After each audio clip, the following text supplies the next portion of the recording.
नमस्कार, मैं हूं आपके साथ पूर्णिमा मिश्रा। हमारे खास प्रोग्राम क्या कहते हैं नरेंद्र मोदी में आज आपको सुनवाएंगे पीएम मोदी का वो ऐतिहासिक भाषण जो उन्होंने 29 जुलाई 2022 को गुजरात में दिया।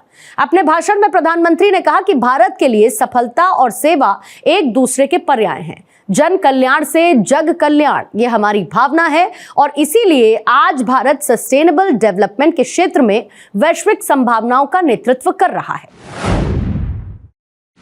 भारत अब यूएसए, यूके और सिंगापुर जैसे दुनिया के उन देशों की कतार में खड़ा हो रहा है जहां से ग्लोबल फाइनेंस को दिशा दी जाती है।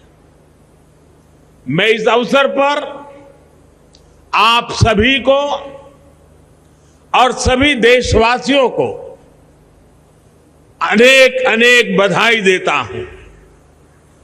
मैं विशेष रूप से सिंगापुर के अपने साथियों का भी अभिनंदन करता हूं, जिनके सहयोग से दोनों देशों के लिए संभावनाओं के आयाम खुल रहे हैं।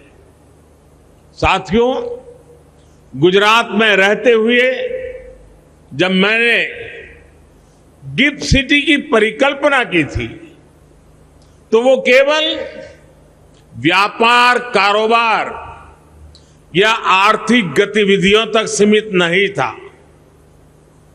गिफ्ट सिटी की परिकल्पना में देश के सामान्य मानवी की आकांक्षाएं जुड़ी। गिफ्ट सिटी में भारत के भविष्य का विजन जुड़ा है। भारत के स्वर्णिम अतीत के सपने भी जुड़े हैं। मुझे याद है जनवरी 2013 में जब मैं गिफ्ट वन के इनॉग्रेशन के लिए यहां आया था, तब लोग इसे गुजरात की सबसे ऊंची बिल्डिंग कहते थे। कई लोगों के लिए यही इसकी पहचान थी। लेकिन गिफ्ट सिटी एक ऐसा आइडिया था जो अपने समय से भी बहुत आगे था। आप याद करिए, 2008 में वर्ल्ड इकोनॉमिक क्राइसिस और रिसेशन का दौर था। भारत में भी दुर्भाग्य से वो समय पॉलिसी पैरालिसिस का माहौल था। लेकिन उस समय, यानी कल्पना कीजिए उस समय की दुनिया की स्थिति, उस समय गुजरात फिनटेक के क्षेत्र में नए और बड़े कदम बढ़ा रहा था। मुझे खुशी है कि वो आइडिया आज इतना आगे बढ़ चुका है। गिफ्ट सिटी कॉमर्स और टेक्नोलॉजी के हब के रूप में अपनी मजबूत पहचान बना रहा है। गिफ्ट सिटी वेल्थ और विजडम दोनों को सेलिब्रेट करता है। मुझे ये देखकर भी अच्छा लगता है कि गिफ्ट सिटी के जरिए भारत विश्व स्तर पर सर्विस सेक्टर में मजबूत दावेदारी के साथ आगे बढ़ रहा है। साथियों, गिफ्ट सिटी एक और खास बात यह है कि ये ट्राई सिटी अप्रोच का प्रमुख स्तंभ है। अहमदाबाद, गांधीनगर और गिफ्ट सिटी तीनों एक दूसरे से सिर्फ 30 मिनट की दूरी पर है और तीनों की अपनी एक विशेष पहचान है। अहमदाबाद एक गौरवशाली इतिहास का अपने आप में समेटे हुए है। गांधीनगर प्रशासन का केंद्र है, नीति और निर्णयों का मुख्य मथक है और गिफ्ट सिटी अर्थतंत्र का प्रमुख केंद्र है। यानी अगर आप इन तीनों में से किसी भी शहर में जाते हैं तो पास, प्रेजेंट या फ्यूचर से सिर्फ 30 मिनट की दूरी पर है।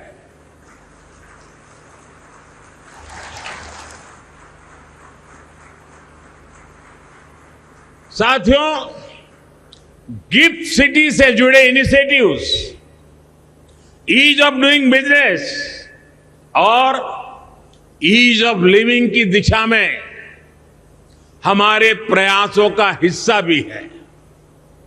हमें ये याद रखना होगा कि एक वाइब्रेंट फिनटेक सेक्टर का मतलब केवल इजियर बिजनेस क्लाइमेट, रिफॉर्म्स और रेगुलेशन तक ही सीमित नहीं होता। ये अलग अलग क्षेत्रों में काम कर रहे प्रोफेशनल्स को एक बेहतर जीवन और नए अवसर देने का माध्यम भी है।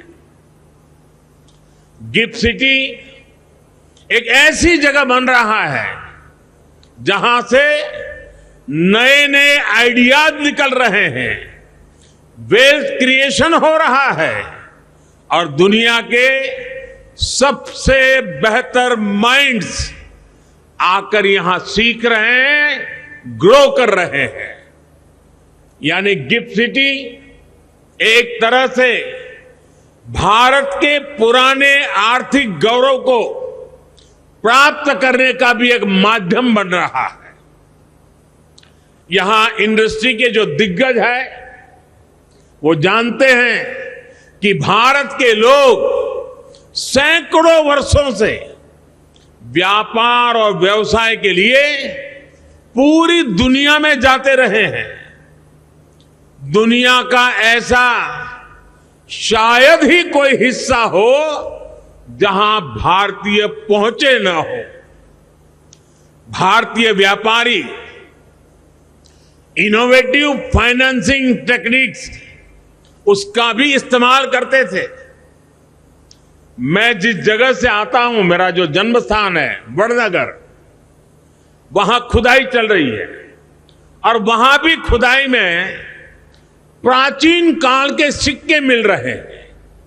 ये इस बात का सबूत है कि हमारी व्यापारिक व्यवस्था और संबंध कितने व्यापक थे।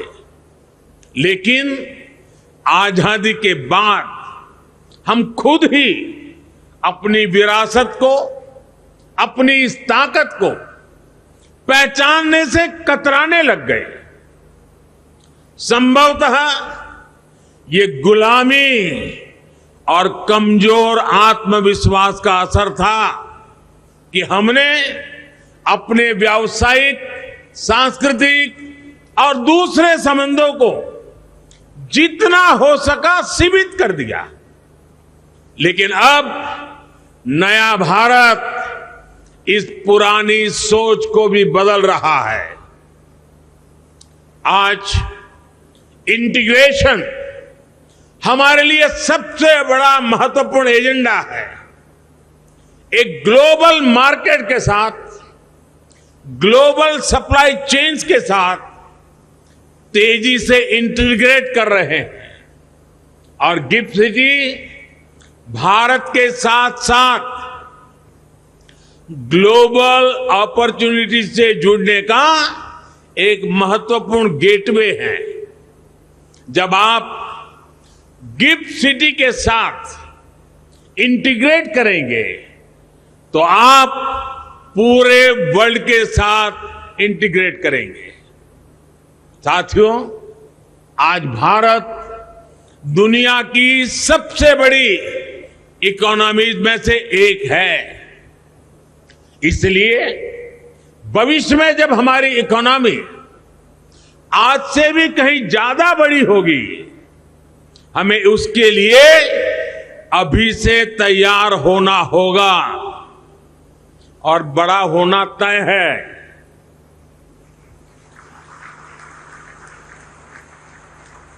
हमें इसके लिए ऐसे इंस्टीट्यूशंस चाहिए जो ग्लोबल इकोनॉमी में हमारे आज के और भविष्य के रोल को कैटर कर सके।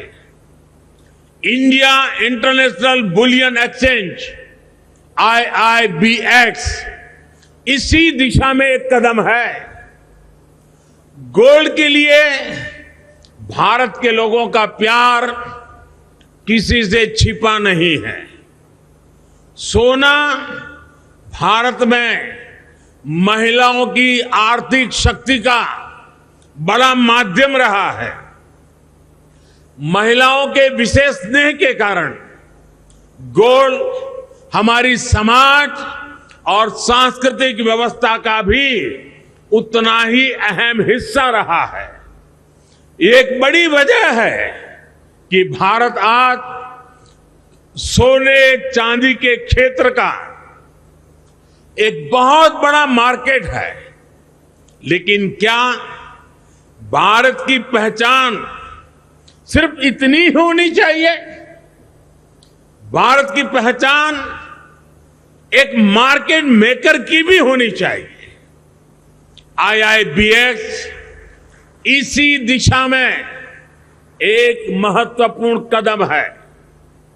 हमारी गोल्ड से जुड़ी इंडस्ट्री के प्लेयर्स को, खासतौर पर ज्वेलर्स को ये विस्तार करने में मदद करेगा। उनके लिए नए अवसरों का मार्ग बनाएगा। वो डायरेक्ट और ट्रांसपेरेंट तरीके से सीधे बुलियन खरीद सकेंगे और इंटरनेशनल प्राइस डिस्कवरी में पार्टिसिपेट भी करेंगे। साथ ही IIBX एक्सचेंज के जरिए सीधे गोल्ड में ट्रेड करने के अवसर भी देगा। जैसे जैसे गोल्ड ट्रेडिंग की मार्केट ऑर्गेनाइज होगी, भारत में गोल्ड की डिमांड गोल्ड प्राइसेस को प्रभावित भी करेगी और निर्धारित भी करेगी। साथियों, आने वाले समय में भारत में जो कुछ भी होगा उसका प्रभाव पूरे विश्व पर पड़ेगा। उससे पूरी दुनिया को दिशा मिलेगी। हम लोकल एस्पिरेशन को भी महत्व देते हैं और ग्लोबल कोऑपरेशन का महत्व भी समझते हैं। एक और हम ग्लोबल कैपिटल को इसको लेकर वेलफेयर के लिए ला रहे हैं, तो दूसरी ओर हम लोकल प्रोडक्टिविटी को ग्लोबल वेलफेयर के लिए हार्नेस भी कर रहे हैं। आज भारत में रिकॉर्ड फॉरेन डायरेक्ट इन्वेस्टमेंट आ रहा है। ये इन्वेस्टमेंट देश में नए अवसर पैदा कर रहा है, युवाओं की आकांक्षाओं को पूरा कर रहा है। ये हमारी इंडस्ट्री को ऊर्जा दे रहा है, हमारी प्रोडक्टिविटी को बढ़ा रहा है। और ये प्रोडक्टिविटी केवल भारत की ही ताकत नहीं बन रही, इसका लाभ पूरे विश्व को हो रहा है। ये बात सही है कि आज जो इन्वेस्टर्स भारत में इन्वेस्ट कर रहे हैं वो अपने इन्वेस्टमेंट पर अच्छे रिटर्न्स कमा रहे हैं, लेकिन इसके प्रभाव, इससे जुड़ी संभावनाएं इससे भी कहीं ज्यादा व्यापक है। आज हमारे एक्सपोर्ट्स रिकॉर्ड लेवल को छू रहे हैं। हमारे प्रोडक्ट्स नए नए देशों में, नए नए मार्केट में पहुंच रहे हैं। एक ऐसे समय, और वो समय ऐसा है जब ग्लोबल सप्लाई चेन्स अनिश्चितता का शिकार है। दुनिया इस अनिश्चितता से आशंकित है। भारत दुनिया को क्वालिटी प्रोडक्ट्स और सर्विसेज का भरोसा दे रहा है। इसलिए जैसा कि मैंने कहा, ये लोकल वेलफेयर के लिए ग्लोबल कैपिटल और ग्लोबल वेलफेयर के लिए लोकल प्रोडक्टिविटी का एक अद्भुत कॉम्बिनेशन है।